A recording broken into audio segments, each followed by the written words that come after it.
Kerja bakti mindai perabotan lan perkakas kumpulan RT neng gedung perabotan sing anyar bolo. Dadi ceritane ngene bolo, pas dina Minggu kaiki Pak RT ki ngejak kabeh wargane dijak mindai perabotan karo perkakas dipindah neng gudang perkakas sing anyar.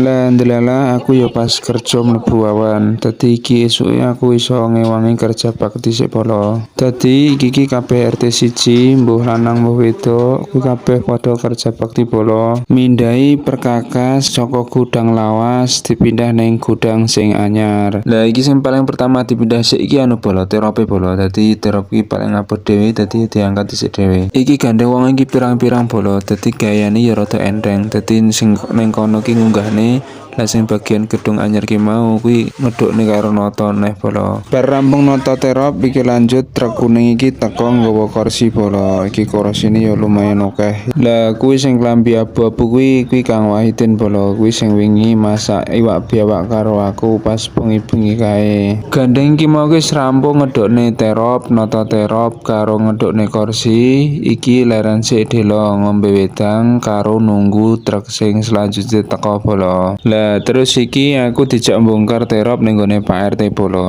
Dan nek iki pas bar korban kae iki terope dienggo ngiyup pas beleh korban kae. Lah iki akhir dibongkar saiki. Iki yo sisan dilumpukne ning gone gedung sing anyar kae mau. Singkat cerita iki terope wis dibongkar dadi mau ora iso ke video bolo. Dadi repot banget. Oke iki langsung ditaleni diunggahne ken ora melorot. Lah iki wis rampung sing noto wis diunggahne kabeh. Terus iki mangkat budal ngeterke ning gudang sing anyar bolo.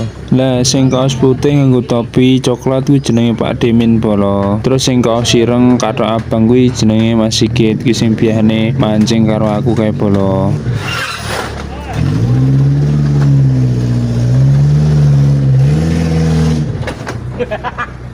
Sakmene ora kuat arepan.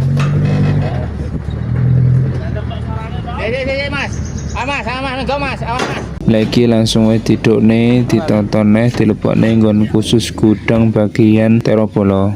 Bar rampung ngedukne terop, iki lanjut meneh ngusungi kloso karo kotak amplop bolo. Oke bolo, gandeng iki wis rampung ketata kabeh, kursine, mejane, kalau alat-alat dapur wis mlumpuk kabeh ning gudang. Saiki wae leren terus sarapan bolo. Lah iki sarapane komplit banget bolo, enek tumpenge, enek kulupe, enek ndoke, enek ayame, wis jos pokoke komplit pol. Nah iki enek tahu tempene ya ora lali, terus buah-buahane yen semangka.